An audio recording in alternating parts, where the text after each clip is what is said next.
Fala pessoal, fala galera do canal TF, como vocês estão? A gente está aqui para mais uma entrevista inédita aqui no nosso canal, que você tem acompanhado aí ao longo dessa temporada. E desde já pedimos que você curta este vídeo, compartilhe, comente, e também que você se inscreva em nosso canal. Hoje estamos aqui entrevistando o professor Paulo Massaro, ex-jogador de futebol, passagem por vários clubes, treinador aí, passando por categorias de base, passando por funções dentro do futebol. Vai falar aí um pouco sobre a sua trajetória. Professor Paulo, desde já, muito obrigado por ter aceitado nosso convite. Boa noite, seja muito bem-vindo. Ô Neto, boa noite, prazer é meu estar aqui com vocês, agradeço pelo convite, pelo espaço, para a gente poder estar falando um pouco não somente da minha trajetória, mas dessa paixão, né, que nos une, que é o futebol, que é um assunto que nunca tem fim, né? Então, isso eu acho que é o mais legal, a gente estar aqui para falar sobre isso. Excelente, professor Paulo. E a gente queria começar perguntando um pouco ainda sobre a sua carreira de atleta, né? Foram aí muitos anos dentro das quatro linhas, vamos dizer assim, passando por clubes no Brasil, clubes também em outros países. Você resumisse assim um pouquinho como é que foi a sua trajetória aí de atleta. Eu iniciei muito cedo, desde pequeno, na categoria de base do Botafogo de Ribeirão Preto, que é a minha cidade natal. Tive a oportunidade de passar por todas as categorias de base do Botafogo até o profissional. Hoje nós denominamos as categorias, né, como sub-13, 15, 17, mas na minha época eram chamados de chupetinha, fraldinha, mirim, infantil, juniores e profissional. Então eu passei por todas as categorias que existiam no Botafogo até realmente profissional. Só me falta, para completar o ciclo todo, é ser treinador no Botafogo, porque do mais foram anos ali dentro, e onde depois eu dei sequência à minha carreira no interior de São Paulo, e depois comecei desbravar o Brasil, vamos dizer assim, indo para outros estados, né, como Goiás, como Minas Gerais, como Paraná. Né? Então, tive a oportunidade de conhecer, né, o nosso país jogando futebol, entendendo a sua cultura. Cada estado tem uma característica diferente. E também tive a oportunidade de jogar em 3 países, né, diferentes. Isso fez com que a gente entendesse mais o futebol. Foi uma trajetória onde eu agradeço muito a Deus, tudo que Ele me permitiu aí, tudo que me proporcionou.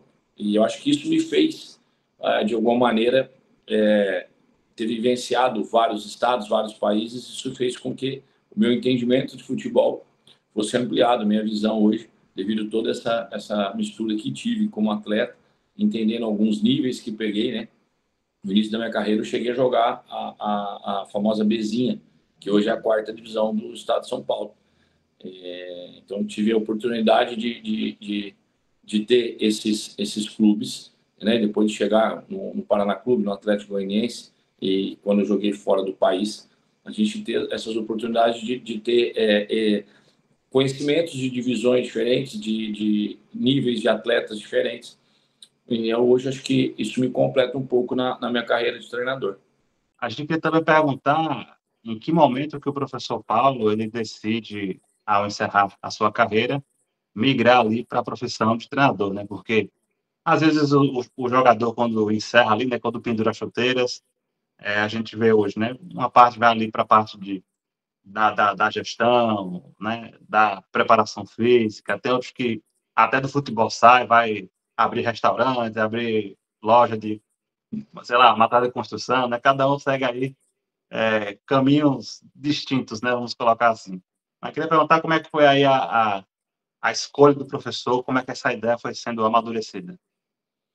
Olha, quando eu parei, não, antes de parar, eu estava jogando no Uberaba. Tinha um treinador lá que eu gosto muito dele, que é o Jean Rodrigues.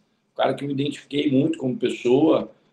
Eu gostava muito dos treinos dele. E eu desenhava já os treinos. Na época, até então, não tinha muito esse pensamento. Eu acho que tipo assim, eu nunca cheguei a pensar necessariamente sobre parar de jogar. Eu queria jogar inteiro enquanto o meu corpo aguentar. Sempre fui um cara que me cuidei. Mas um dia o Jean, a gente estava dentro do ônibus, indo para um treinamento. Era a semana de um clássico que a gente ia jogar contra o Uberlândia. E o Jean, dentro do ônibus, falou para mim, ó, se quiser parar, você tem vaga para ser meu auxiliar. Aí eu comecei a rir, e falei, ô louco, professor, você quer me aposentar? Nós temos um jogo importante, você quer me tirar do jogo, já avisa, né? Mas assim, no tom de brincadeira, ele riu e falou, não, você tem perfil. E aquilo me deu um estalo. Eu sempre pensei em ter uma sequência, mas não assim precoce, porque eu tinha 30 e poucos anos, eu aguentava jogar muito mais. Só que aconteceu uma situação que ele foi mandado embora do clube. E aí aquilo me chateou muito. Eu vi um despreparo do clube naquele momento, onde mandaram ele embora, não gostei, me decepcionei, perdi totalmente o entusiasmo. Quando ele foi embora, no outro dia eu acordei e eu não tinha vontade alguma de estar ali. E aí eu fui lá e pedi para ir embora. E a minha sequência, na hora que eu pedi para ir embora, eu comecei a enxergar algumas coisas de futebol, enxerguei que eu não chegaria mais os níveis que tinha alcançado como atleta, e percebi que eu ia acabar rodando um pouco embaixo, onde não era só questão da falta de estrutura, mas principalmente da mentalidade dos dirigentes, de como eles enxergavam o futebol. E naquela hora eu percebi que eu não tinha mais vontade de treinar. E acho que quando o atleta perde essa vontade de treinar, de se preparar, ele está no lugar errado. Então eu perdi isso, e aí fui embora, fui para minha casa, e o Jean, querendo ou não, com isso que ele me falou, ficou na minha cabeça, eu já estava desenhando os treinos, e aí eu decidi partir para esse lado de treinador, mas o Jean teve um dedo muito grande nisso. Não foi uma brincadeira assim, específica, mas ó, num tom mais descontraído, ele me fez pensar bastante sobre isso quando ele disse realmente que eu tinha perfil. Bom que desde já o treinador que você trabalha já enxerga ali em você, né, o perfil, né, o contexto também é importante, né, professor, para a gente entender muito bem por onde a gente vai seguir, não é isso? Porque na hora do treinamento, muitas das vezes, é muito mais fácil as pessoas chegarem a apontar o dedo para os atletas. Por exemplo, eu como jogador, é muito mais fácil eu chegar para o lateral e xingar ele, que não me cruzou uma bola. Ou falar para o meia, né? Me ofender ou algo assim, que ele não me passou uma bola para fazer o gol. Eu sempre fui um cara de conversar e explicar para ele, faz uma bola rápida entre o goleiro e o zagueiro, faz porque eu vou antecipar.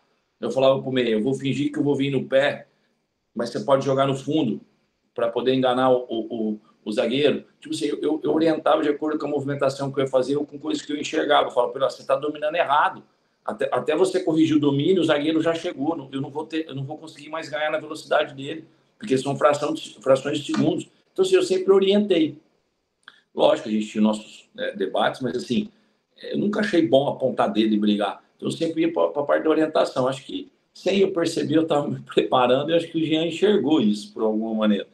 E aí foi legal, acho que foi válido, foi bem-vindo isso. E, no caso, o seu primeiro trabalho como treinador foi no Francana, foi isso? Eu iniciei na Francana no Sub-20, ali onde permaneci, lá no estado de São Paulo, mas minha primeira partida como treinador principal foi pelo Prudentópolis, na primeira divisão do Campeonato Paranaense, onde nós vencemos de virada com um a menos, acho que foi 3-1, se eu não me engano. Não sei se era, eu não lembro agora se era Engenheiro Beltrão ou Francisco Beltrão, uma coisa assim. E nesse seu primeiro trabalho, professor, você passa ali trabalhando na categoria de base e depois também você assume um cargo de gestão, não foi isso?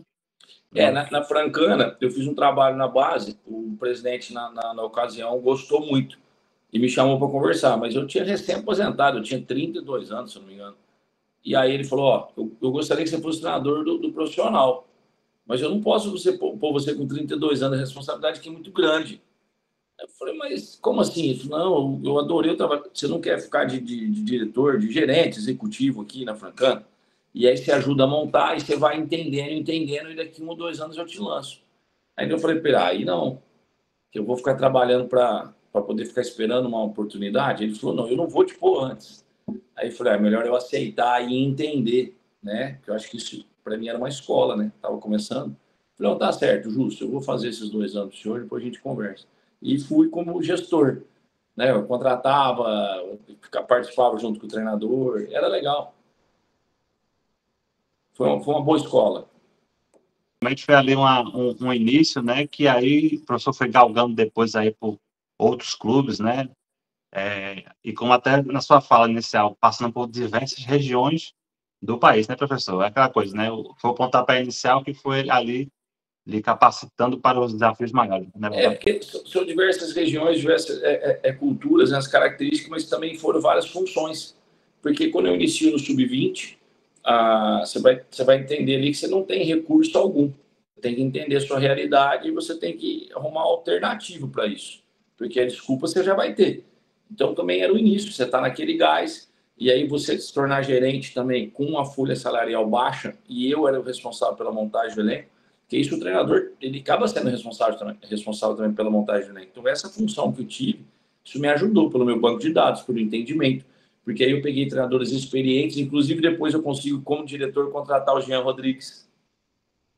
Então, assim, foi muito bacana, e a gente montando, conversando, então isso foi muito importante, acho que para essa minha formação. E depois eu saio dali e vou de auxiliar técnico do Júlio, que também é outro que eu tinha contratado para Francano, o Júlio Sérgio, um goleiro que jogou comigo, ex-goleiro da Roma, e nós temos amizade, em Ribeirão Preto. Então eu acabo depois a Francano, eu sigo com ele como auxiliar técnico. Então, assim, você vê aí eu de treinador da base, diretor do profissional, vou falar diretor executivo do profissional, da Série A3 na época, e eu vou de auxiliar técnico na brasileira da Série D no Crack de Catalão. Então, assim, eu já ocupei três funções diferentes dentro do futebol. E aí eu sigo, depois eu vou para o São Carlos no Sub-20, porque o Júlio estava sem clube, aí eu fui para o São Carlos, retorno para ser auxiliar dele no Sertãozinho, sigo como auxiliar dele no Prudentópolis, onde ele sai e eu assumo como treinador do Prudentópolis, onde eu dei minha sequência, que depois do Prudentópolis eu vou para o Santa Cruz, para ser mais uma função nova, treinador do Sub-23, brasileiro de aspirantes, e auxiliar da casa. Então, assim, são mais duas funções novas dentro do futebol. Então, isso foi importante para o crescimento, para o amadurecimento, pela experiência, pelos profissionais que convivi. Né? Eu trabalhei com o Milton Mendes, com o Marcelo Martelotti, com o Itamar Schulli, tudo pessoas ali dentro do Santa Cruz, aí, o próprio Júlio Sérgio. Eu peguei o Zé Humberto, o Jean Rodrigues, tudo pessoas assim, que você vai aprendendo, né? Muitas coisas com eles, né? Que é uma troca de experiência muito válida. E falando um pouco, professor, aí sobre a sua trajetória, né? A gente queria lhe perguntar sobre alguns clubes que você trabalhou, né? Começando pela sua passagem ou pelas suas passagens, né? Pelo Crack, né? Ali do Goiás, foram 3 ao total, disputas de Série D, né? Outras funções que você já citou na fala anterior. Queria perguntar como é que foi assim esse trabalho desenvolvido lá no clube goiano, né? E também dividido ali em 3 momentos diferentes da sua carreira, da sua trajetória. Como é que foi assim desenvolvido esse trabalho? No Crack, a primeira vez que cheguei foi como auxiliar técnico, fizemos a série D, depois permaneci como auxiliar técnico e fizemos o Campeonato Goiano. E depois eu peguei amizade com o pessoal da cidade, e eu ajudei o Crack por uns 5 anos. Eles me ligavam e perguntavam de atletas. Eu sempre indicava. E também falava, olha, não leva esse atleta não vai contribuir, não vai ajudar. E fiquei uns 5 anos assim, até que eu tive um convite. Até te confesso, inesperado. Eu estava nas semifinais da Copa Santa Catarina, pelo Carlos Renault. E aí me ligou o pessoal de Catalão, me fazendo um convite. Eu aceitei. Desde então aí fui. Ficamos em terceiro lugar do Campeonato Goiano. Uma folha salarial justa. Não era alta o primeiro ano. Uma folha salarial justa, por mais um time do interior, mas um time que honrava seus compromissos. Uma estrutura inicialmente assim, tinha condições para fazer melhor, então foi aí que eu decidi onde realmente comecei a trabalhar para o Crack. Comecei a mostrar e comecei. Eu tenho certeza que eu deixei um legado lá. Eu nunca pedi nada para mim, nunca teve um benefício para o Massaro a mais, eu nunca tive uma premiação individual. Eu sempre busquei ali fazer coisas para o time que eu via uma situação bacana, eu via onde eles tinham uma parte financeira que poderia ser destinada a esse desenvolvimento do clube. Então, eu tive participações desde a criação do novo do campo, da reforma do campo, vestiário, alojamento, o porquê de ter um campo de treinamento, o porquê da academia, o porquê da fisioterapia ser integrada, Coisas que parecem pequenas, mas são muito importantes para um dia a dia de um clube que teria essas condições, mas não sabia fazer.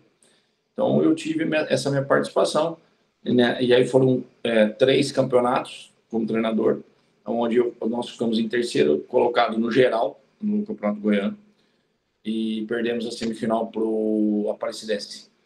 Depois, na Série D, a gente é eliminado, infelizmente, por um problema de registro de atleta, onde tinha convicção da nossa classificação.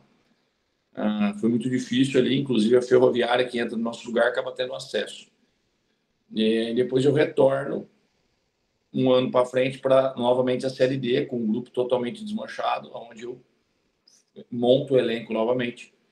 E aí acabei tendo uma conversa e optamos pelo meu desligamento, mas deixei o time em condições de classificação, inclusive classificou, porque logo depois fui para o Guarani.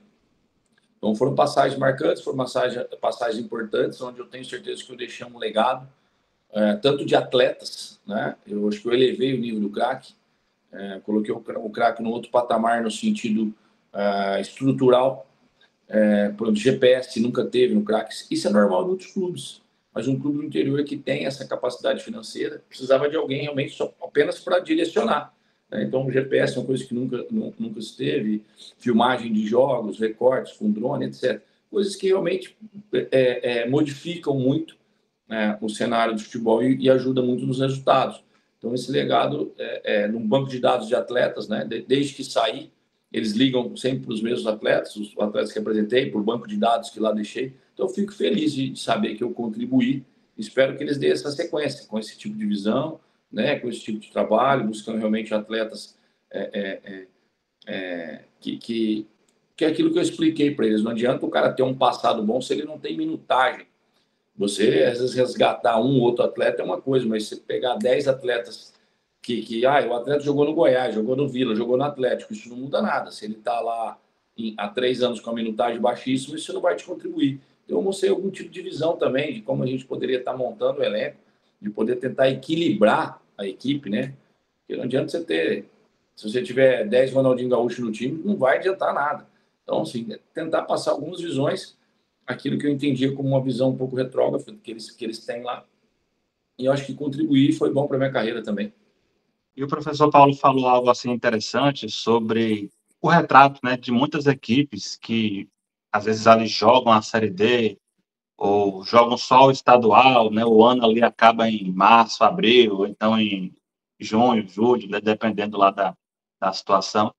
E é algo que acontece com muitos clubes. O ano acaba ali na metade, no começo do segundo semestre, ou ainda no primeiro semestre, e há um desmanche do grupo para quando chegar no final do ano, para a virada do ano, a remontagem do novo grupo, já avisando ali as competições, né? A gente tem muitas equipes tradicionais, por exemplo, que estão até sem o calendário nacional propriamente dito, né?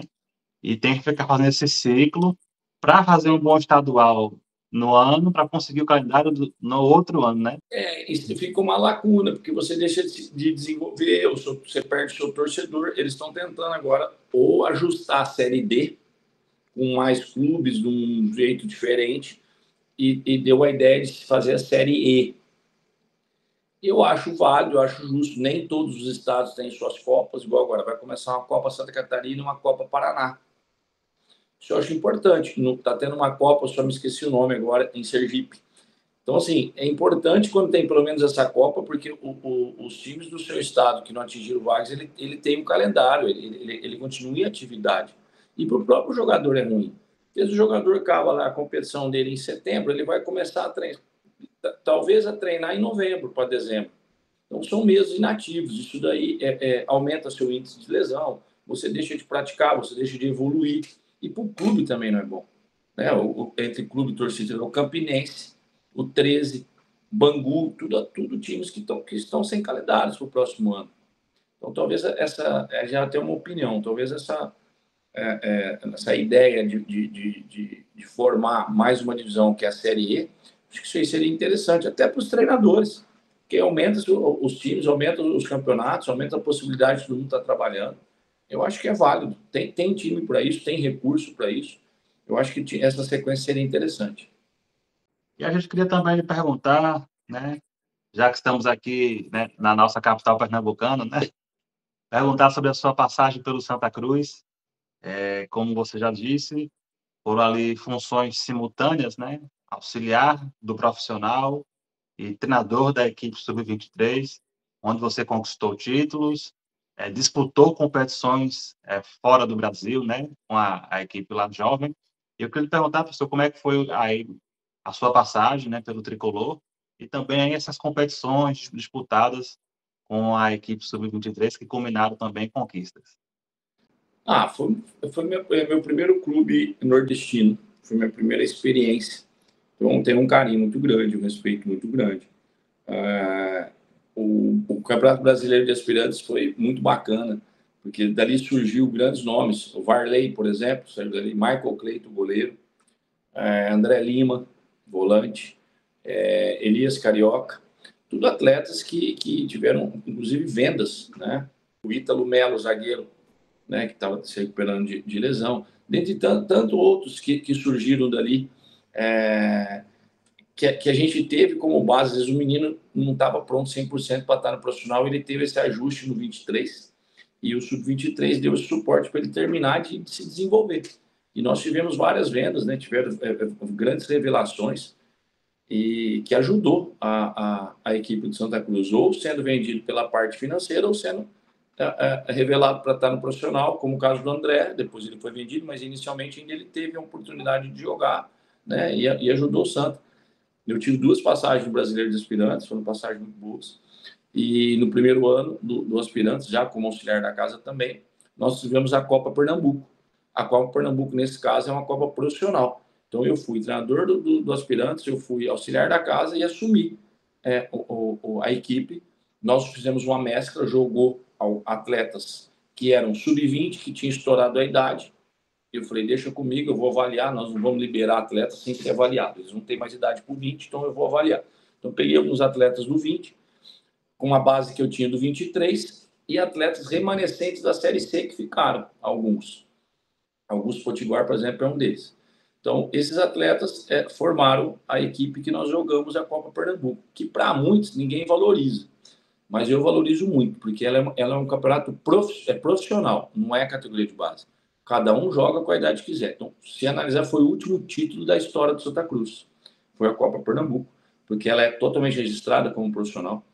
E assim, como eu sempre falo, eu valorizo minha conquista porque nós tivemos o artilheiro da competição, o melhor ataque, defesa menos vazada, goleiro menos vazado, e ficamos invicto o campeonato todo. Numa situação onde a gente realmente tínhamos o CT para treinamento, não tínhamos o Arruda para jogar, o Arruda estava em reforma, nós tínhamos que jogar no CT também passando por algumas reformas. Então, tivemos umas dificuldades, e um ponto, se não mais forte do Santa Cruz é a sua torcida. Infelizmente, nós não tivemos esse contato, né? O CT não comportava. Então, a gente teve a torcida, quando ia, realmente, o grande público que nós tínhamos era nos jogos fora. Então, a gente ia jogar no interior, tinha lá o torcedor de Santa Cruz, isso era muito legal. Então, uma passagem que eu jamais vou esquecer.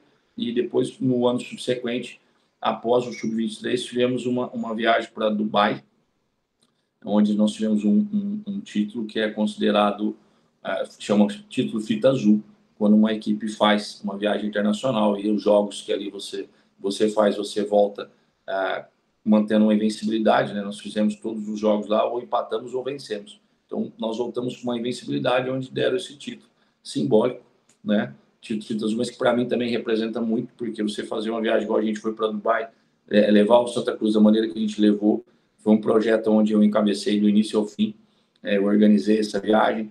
A ideia realmente era ter uma contribuição financeira para o Santa Cruz, no sentido de realmente vender os atletas revelados para que pudesse melhorar o caixa do Santa para dar sequência na Série C, que é onde a gente precisava subir para B. Então, eu tentei colaborar da maneira que eu podia, com ideias, né, com trabalho, sempre realmente em prol do clube que trabalhava. Legal, professor, né? Uma experiência aí muito vasta, né? Competições disputadas. É interessante esse ponto, né?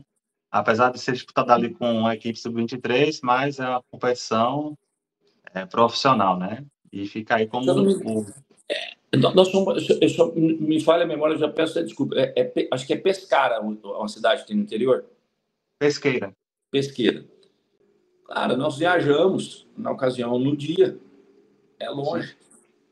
E chegamos lá e pegamos uma equipe madura. Não tinha atletas de categoria de base.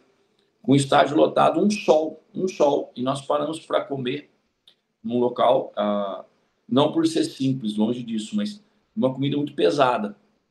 Eu lembro que tinha uma calabresa, um negócio aí, eu falei com o meu preparador físico, falei, segura eles, não deixa comer isso. E nós fomos falar, falei, não come, segura, tentando ajeitar, né? Mas a galera com fome e tal. No intervalo do jogo, atletas vomitando, passando mal, totalmente com indigestão. Aí você vai falar, pô, isso aí muda o quê, professor? Muda muito. Porque ali a gente estava ganhando o jogo, tomou um empate no final, eu comecei a tirar alguns jogadores que eu considero muito importantes para nós. O Eric estava lá também, né, nessa campanha. Então, isso que eu te falo, tinha atletas sub-23, tinha atletas sub-20 e tinha remanescentes da Série C.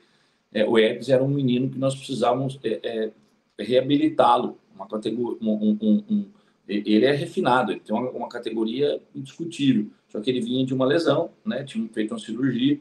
Então, eu falo da importância de você ter, né, uma competição ainda seguindo no ano. E a gente fez esse jogo, cara, um jogo muito difícil, estava muito quente, muito quente. Os atletas passaram muito mal. Então, é uma dificuldade tremenda, onde você pega um time, parecia que o jogo não ia acabar, o juiz não acabava o jogo.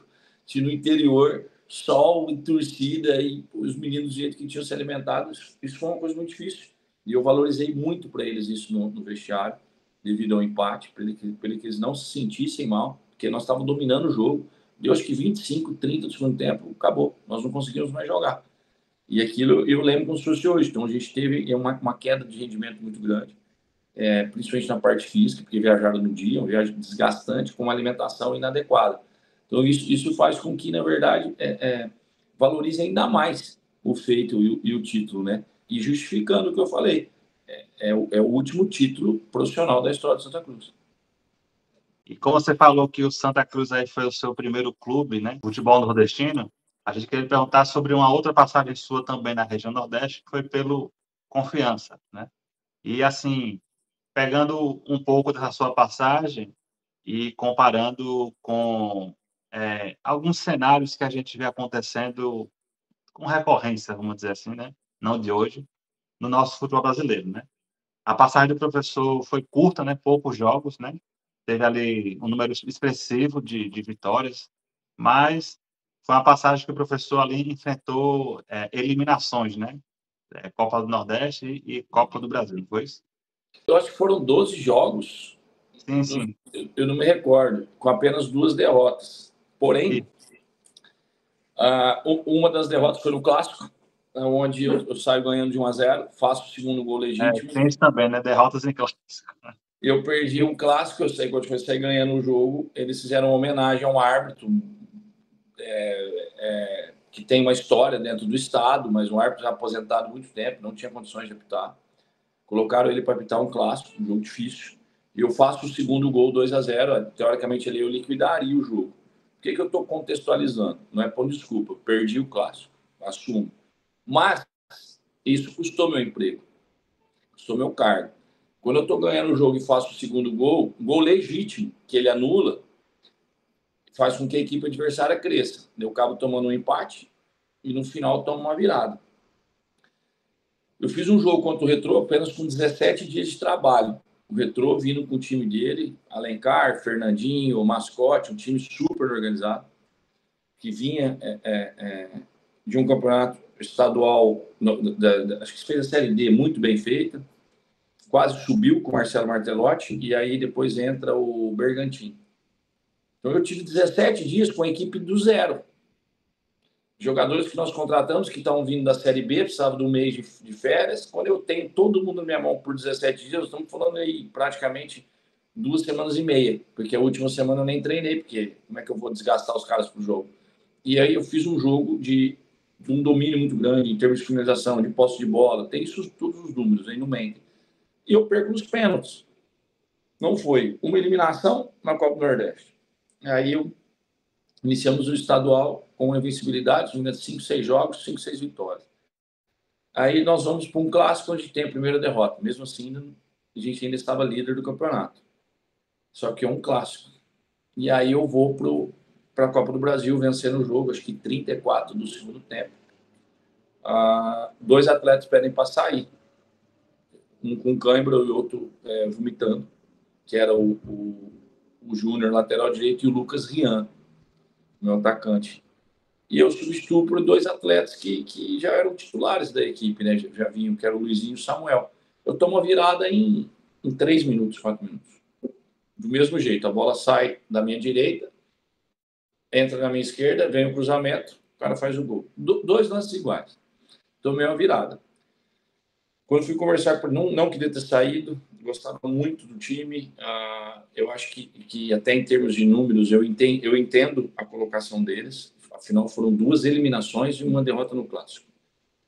E isso aí preocupou eles, porque eles não poderiam perder o estadual. E óbvio que eu não queria ter saído. Mas entendi, mas paguei um pato. Não substituí errado, não bati os pênaltis da Copa do Nordeste, que foi para os pênaltis. Não era o Bandeira que anulou o gol do Clássico, e muito menos era os atletas que estavam em campo do jogo da Copa do Brasil, aonde eu tomo uma virada por erros individuais, isso é absurdo. Então, assim, e quem pagou o pato fui eu. A conta vem para alguém, né? Então, assim, isso foi me chateou bastante, mas faz parte do futebol. Eu não vou ser o primeiro nem o último, né? Isso aí vai acontecer. Mas eu quero não me preparar para isso. Eu quero me preparar para o diferente. Eu quero me preparar para algo que não é. Porque eu não posso pensar que isso é uma normalidade da vida. Sempre cair nas costas de uma pessoa, mesmo entendendo como é o mercado, como é a minha profissão, mas eu não quero me preparar para isso. Eu vou ter que arrumar uma alternativa para que isso não venha acontecer, para que eu não venha ter esse tipo de demissão, para que realmente eu finalize, né, os meus contratos e que não tenha esses dissabores, né, na sequência aí, da minha carreira. Mas, como eu te falei, também não estou aqui para me vitimizar, né, ou culpar o clube. Eu entendi o clube, só que eu não posso aceitar, porque eu fiz o trabalho, eu sei o tempo que eu tive, eu sei a evolução que minha equipe poderia dar. Infelizmente foi interrompido, mas assim, fora isso, tenho muita vontade de voltar a trabalhar no Nordeste, no qual me sinto muito bem. Tenho certeza que ainda terei novas oportunidades aí para concluir meus trabalhos, minhas ideias, né, minha metodologia colocando em prática, meu modelo de jogo. Também, professor, a gente estava no começo falando sobre, a gente vê isso acontecendo muito no nosso futebol brasileiro, né? Às vezes ali um jogo, uma derrota, uma eliminação acaba sendo o saldo final, né, do trabalho, né? Então, assim, o quanto isso é ruim, né, para a nossa cultura, né?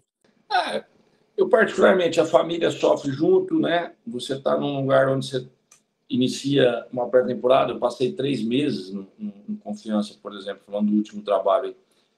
E você está adaptado, está entendendo as coisas, você acaba saindo.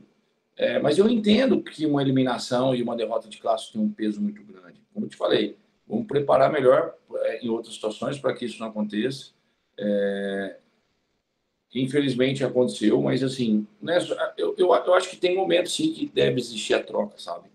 Eu acho que tem momentos que deve existir. E isso faz parte do futebol. É aquilo que eu estou te falando, a maneira de se analisar, né, se foi escalado errado, se a substituição foi errada, se a semana de trabalho é boa ou não, se você perdeu o vestiário ou não. Porque muitas das vezes a gente não bate o pênalti, a gente não chuta a bola para fora. Se você está fazendo a tua parte de escalar, de treinar, de organizar, você tem a voz de comando, e o atleta que não está executando, que você faz toda uma situação de uma jogada, de um preparo, de uma saída de bola, e o cara erra, você perde o jogo, aí quando perde o jogo, só você que é mandado embora. Eu não consigo entender muito isso agora. Você não tem uma saída de bola, você não sabe marcar pressão, teu time é desorganizado, você é descompacto, você não entende 1 ou 2 sistemas táticos, você não tem leitura do adversário, você está fazendo as substituições erradas, você perdeu o vestiário, os jogadores não te respeitam, aí tudo bem. Uma dessas coisas que aconteceu, eu concordo. Às vezes realmente acontece isso com o treinador. Mas se não aconteceu nenhuma dessas coisas, e você está nitidamente um jogador, porque o jogador também pode falhar, não estou dizendo que ele tem que ser mandado embora, mas dependendo da falha, o treinador ele não tem segunda chance. Ele não tem segunda chance. A gente pode citar até, por exemplo, o jogo que teve recentemente aí, né, na rodada do Brasileirão, que foi a goleada do Vasco sobre o Santos. Quem acompanhou o jogo do começo até o final, né, eu particularmente acompanhei, né, assim, boa parte, a gente viu que o Santos, ele criou em alguns momentos, no começo do primeiro tempo, no começo do segundo tempo, teve um pênalti que foi dado, depois o VAR não deu, o VAR anulou, na verdade.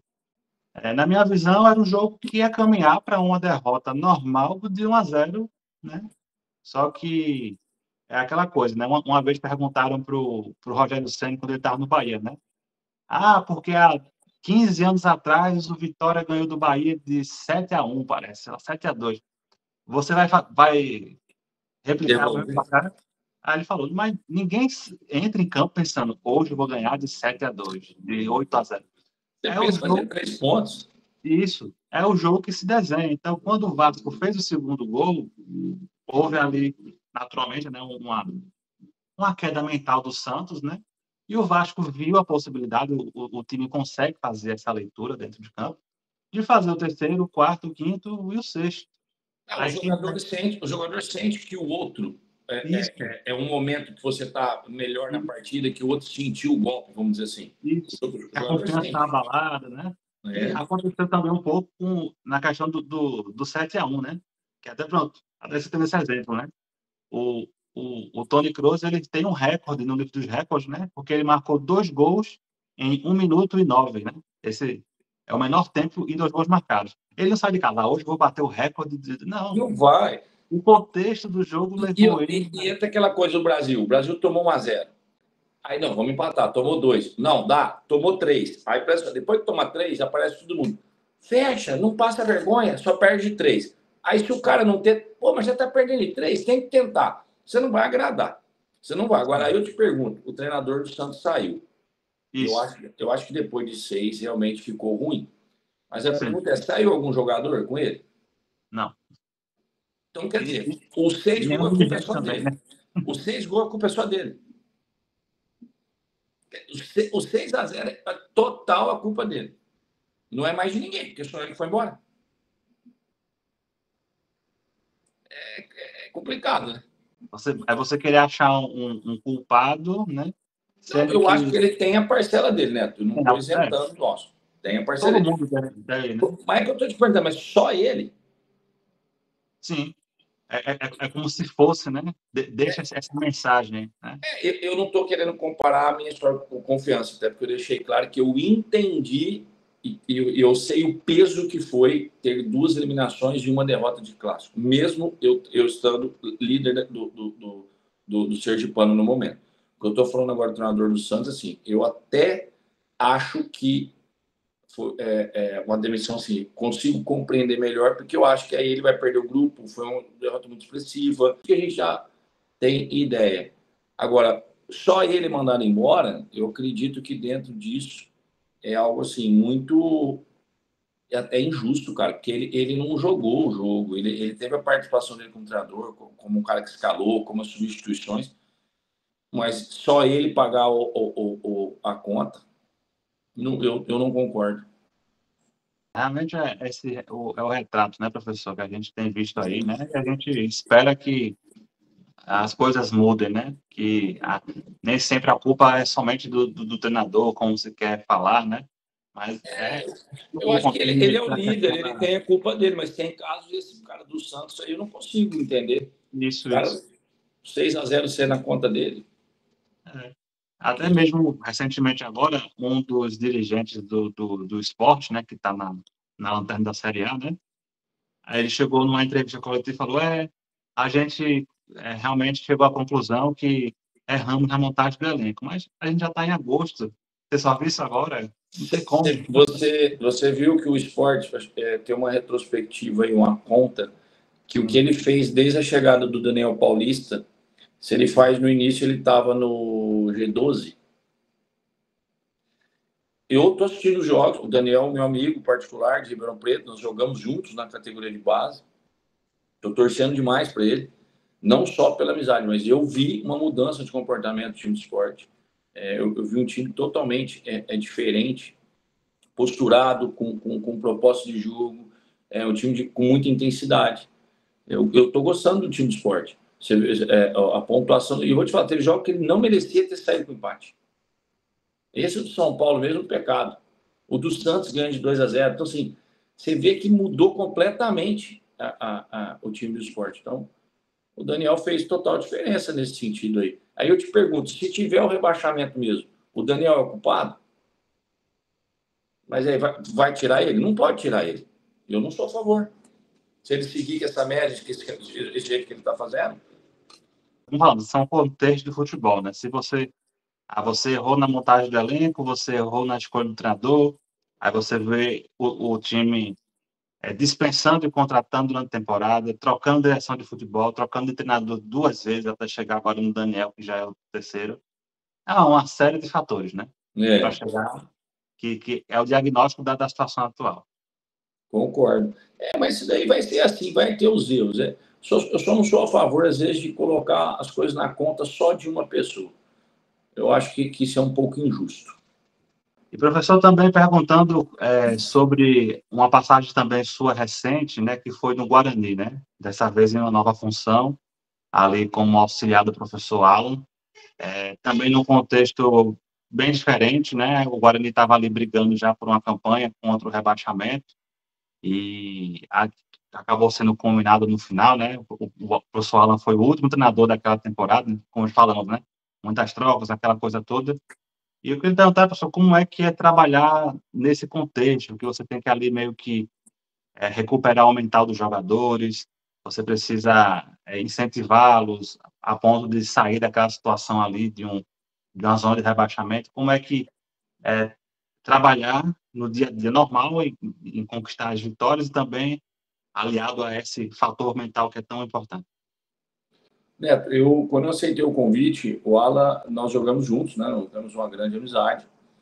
E quando ele me fez o convite, o Rodrigo Pastana, também executivo de futebol do Guarani, eu vi com bons olhos, porque eu enxerguei um campeonato onde eu quero estar, né? A Série B é um objetivo meu, uma meta. E eu estou no início da minha carreira.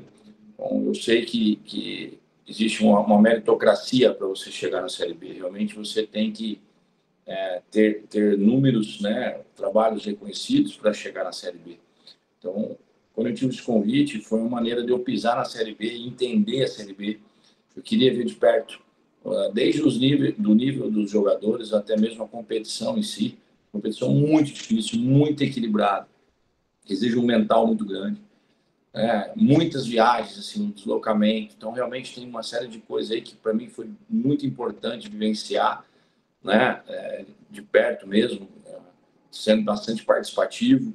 Né, tinha as minhas funções, eu só tenho que agradecer o Alan, ele me deu muita liberdade, confiou bastante em mim, e também se tratando com o Guarani, né, um time desse tamanho, né, um time gigante que todo mundo conhece, né? Então, assim, para mim foi muito importante para questões de estudo mesmo, de aprendizado, de evolução, e realmente foi algo muito difícil de você ver o grupo e você realmente fazer esse trabalho mental, porque todo mundo sabia da situação que estava, você tinha que ganhar não somente dentro de campo, mas fora de campo. Blindar os atletas sobre as redes sociais, sobre a cobrança dos torcedores, né, a imprensa em si, devido ao tamanho do Guarani. Então, tudo isso juntava, a rivalidade que tem de outros clubes com o Guarani. Então, assim, tudo isso foi muito pesado e a gente conseguiu até fazer isso muito bem. Mas, infelizmente, nosso elenco era reduzido e vamos dizer assim, chegou uma hora que a gente fez muita força. E aí nós perdemos alguns jogadores por lesão e a gente não conseguiu ter essas substituições desses atletas no mesmo nível. E foi justamente na hora que nós estávamos alavancando. Então, infelizmente, isso daí fez com que a gente não conseguiu manter a mesma rotação. Mas isso aí serviu de um aprendizado muito grande. Para mim, sem dúvidas, foi uma experiências fantásticas que tive na minha vida. Lamento não ter conseguido ajudar o Guarani mesmo nesse sentido de ter livrado, mas sim, não faltou trabalho, muito pelo contrário, dedicação, mas infelizmente o elenco em si, a sua totalidade não era para a Série B, não era para a gente estar disputando a Série B. O elenco precisava de mais peças ali para que a gente pudesse se manter. Acompanhando, né? O Guarani é um clube gigante, né? E quem sabe aí retorne, né, em breve a disputar divisões maiores no nosso futebol brasileiro. Eu acho que ele é o único do interior campeão brasileiro, pelo menos lá no interior de São Paulo. E tá agora, ele voltou pro G8 da Série C, né? Vamos ver aqui como é que vai terminar aí, se realmente tá quase acabando. Eu acho que vai. Eu torço pro Guarani de verdade.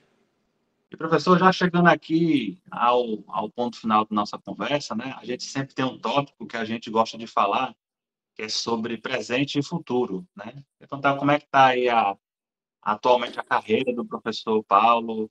O que é que ele tem pensado de planos, de metas, né? Voltar a trabalhar no clube no Brasil, algum trabalho no exterior também. Como é que o professor Paulo tem visto aí o seu atual momento na sua trajetória como treinador? Neto, tirei um tempo para mim quando acabou o brasileiro da Série B com o Guarani. Foi um ano muito pesado. Foi um ano do Confiança, depois Craques, Catalão, depois do Guarani. Então, assim, foram 3 trabalhos realmente desgastantes para mim, para minha família, a parte emocional. E a gente precisa, às vezes, recarregar a bateria, né? Porque esse desgaste emocional, essa parte onde a gente realmente sai esgotado, você precisa realmente depois estar com a cabeça boa para voltar para gerir um time, né? Não adianta você não estar 100% engajado nisso. Então, esse tempo já passou, né? Eu ainda acabei fazendo um trabalho de 5 jogos num clube onde eu tenho um carinho, eu tenho uma história muito bonita, que é o Rio Branco de Paranaguá. 1 ano, 2 anos para trás, há 3, eu consegui livrar do rebaixamento, esse por causa de um gol. Se tivesse feito um a mais ou tomado um a menos, eu teria conseguido livrar. Mas, sim, foram números marcantes, trajetórias importantes para mim. E agora, obviamente, voltei ao mercado, né? Devo estar, ainda esse ano, pode ser que se concretize alguma coisa, mas a ideia inicial é ter um projeto para iniciar com o estadual do ano que vem. Poder realmente estar montando o elenco agora, com calma, com paciência, analisando os campeonatos. Não adianta a gente, às vezes, só olhar a Série B ou a Série C, tem, como eu expliquei, essas Copas, tem lá a Copa Santa Catarina, tem a Copa Paulista, a Copa Sergipe. Aí você consegue, às vezes, achar grandes talentos ali, onde você, às vezes, vai pegar com um atrativo financeiro mais baixo, vai te sobrar naquela peça que você precisa, você sabe que vai te render. Então, assim, esse desafio da montagem eu gosto muito, eu acho importante. E agora é hora de começar a analisar, porque, teoricamente, em novembro você tem que estar treinando. Então, vamos falar, 2 meses entre a montagem, a preparação e a organização, tudo para começar o trabalho. Então, eu pretendo, por hora, seguir no Brasil. Quero fazer um campeonato estadual ano que vem, né, melhor do que o que eu fiz esse ano, né, mesmo sendo 5 jogos, mas eu quero fazer um trabalho mais sólido, né? Então, eu estou com as minhas ideias, meus estudos de futebol não param, né? E, assim, estou negociando, conversando, analisando, para que realmente, dentro do que eu entendo, as situações, desde estrutura, pensamento de time, porque às vezes, dependendo do time que você vai, independente da parte financeira, às vezes tem time que você não vai poder ser propositivo, você vai ter que ser reativo. Então, isso é importante que o presidente do seu clube saiba disso, porque ganhar todo mundo quer, mas você pode ganhar com estratégia, você não pode chegar no Flamengo e falar para mim que você vai ser reativo. Eu vou jogar na linha baixa. Você não vai jogar na linha baixa, não vai durar um jogo, né? Você vai ter que ter um jogo propositivo, né? Então, você vai ter que ter essa proposta da hora, você vai ter que ser o ator principal. Não adianta falar que vai ser o coadjuvante, não adianta. Tem clubes que não. Então, para mim, essas conversas que venho tendo com executivos, com presidentes, para entender o clube, eu preciso entender o que o clube pensa, né? Como ele analisa, onde ele quer chegar mesmo, os objetivos, para ver se realmente eu posso contribuir. Eu também não vou aceitar qualquer coisa para realmente a gente não ter a mesma linha de pensamento. Eu acho que isso não acho coerente. Então, estou aí analisando, estou tendo algumas conversas boas e espero realmente que encaixe as ideias e dentro disso que eu falei, né? Qual o DNA do clube. O Santos, por exemplo, é um 4-3-3, todo mundo sabe disso desde que o Santos joga assim. Então, não adianta você chegar lá no Santos e querer fazer um 4-1-4-1. Você não vai ficar no Santos. Então, tem coisa que a gente tem que entender, o clube, o DNA do clube, a questão de torcida, qual o objetivo principal do clube. Nós vamos, né, dentro de tudo isso que eu falei, para escolher a melhor formação tática, para a gente poder ir no mercado assertivo dentro dos atletas, da característica, não somente do modelo de jogo, porque o modelo de jogo tem a ver com o DNA, tem a ver com o objetivo do clube. Então, é isso que eu penso do futebol, para poder realmente ter os resultados, os objetivos, né, pré-definidos aí para que a gente alcance.